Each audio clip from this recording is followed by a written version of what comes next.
Now, the purpose of the Bible is to testify of Jesus Christ. The Bible, from Genesis to Revelation, points to Christ. The Bible is true in a very strange way. What you do as an educated person is sample that structure that constitutes the sum total of the texts of our civilization.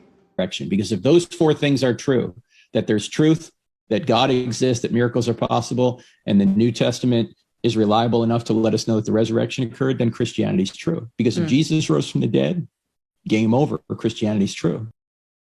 So, what is the food you give to the soul?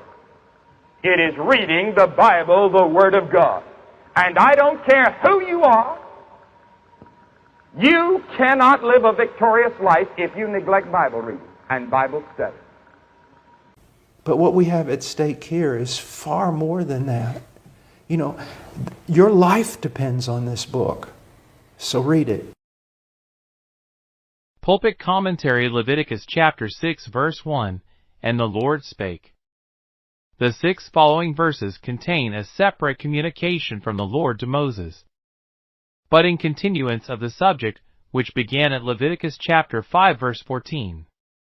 Verse 2, this verse would be better translated as follows: If a soul sin, and commit a trespass against the Lord, and falsely deny to his neighbor something that was delivered to him to keep, or something that he had received in pawn, or something that he had taken away by violence, or hath got something by oppression from his neighbor. Compare the injunction in Leviticus chapter 19, verse 11, Ye shall not steal, neither deal falsely, neither lie one to another. Exodus chapter 22 verses 7 through 13 contains earlier legislation on the subject of things taken in trust. Verse 3, or have found that which was lost. Compare Deuteronomy chapter 22 verses 2 and 3, Thou shalt bring it unto thine own house, and it shall be with thee until thy brother seek after it, and thou shalt restore it to him again. In like manner shalt thou do with his ass, and so shalt thou do with his raiment. And with all lost thing of thy brother's, which he hath lost, and thou hast found, shalt thou do likewise, and sweareth falsely. By previous legislation it had been appointed that, in case of a doubt arising as to what had become of property delivered to another to keep, there should be an oath of the Lord between them both, that the latter hath not put his hand unto his neighbor's goods, and the owner of it shall accept thereof, and he shall not make it good. Exodus chapter 22 verse 11. This opened the way to false swearing where men were dishonest, sinning therein.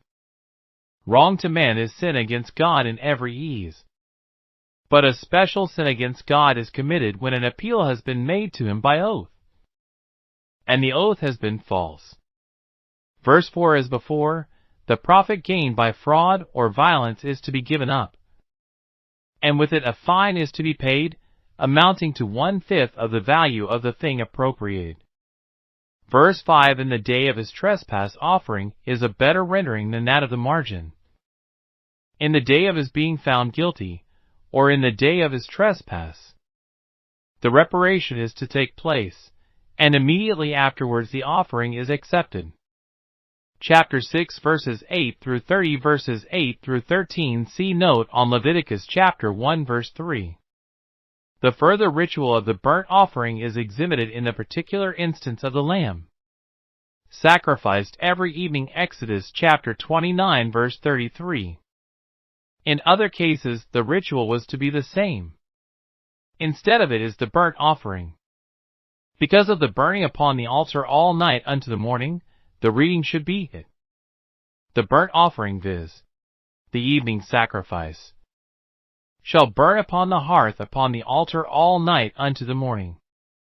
The priest is to wear his priestly dress already appointed. Exodus chapter 28 verse 40, which was a white linen garment, covering the whole person like a close-fitting English surplice, fastened by a sash while he is actually officiating at the altar.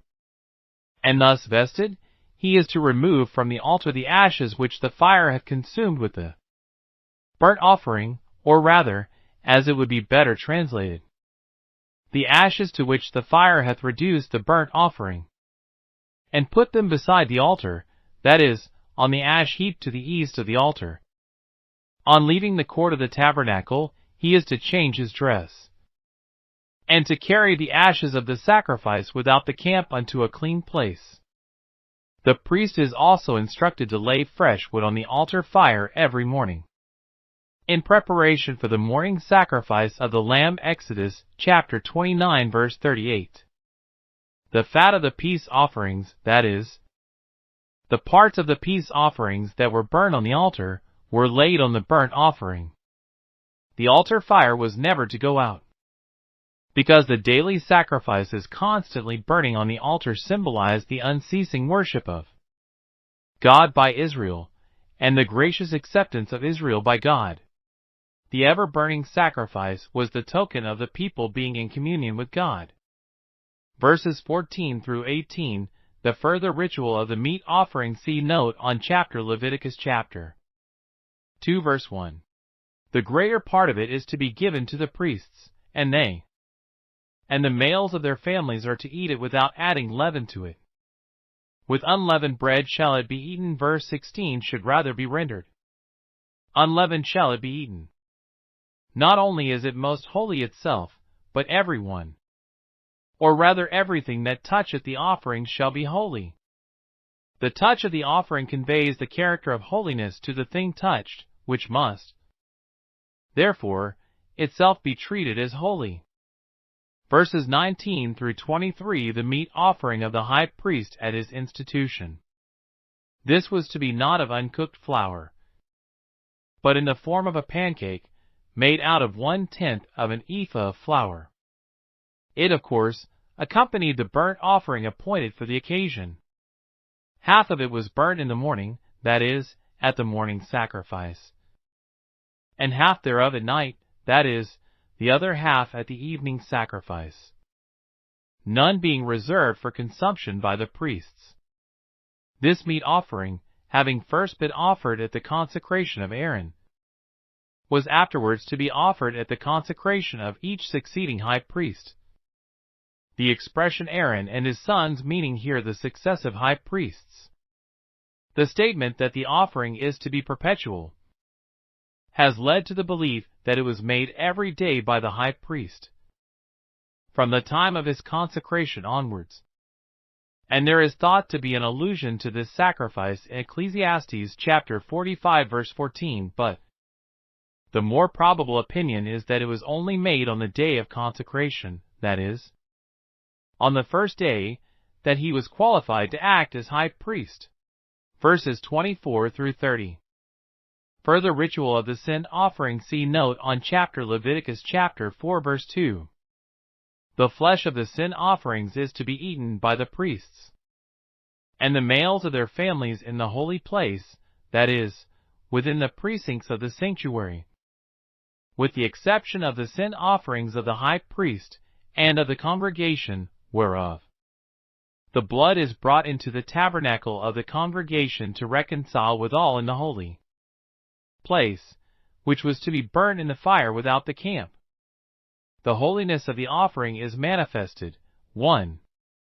By the command that no drop of the blood which might have been accidentally spilt upon the offerer's dress should be taken out of the tabernacle court. 2. By the order to break or scour the pot in which it was boiled for the priest's eating.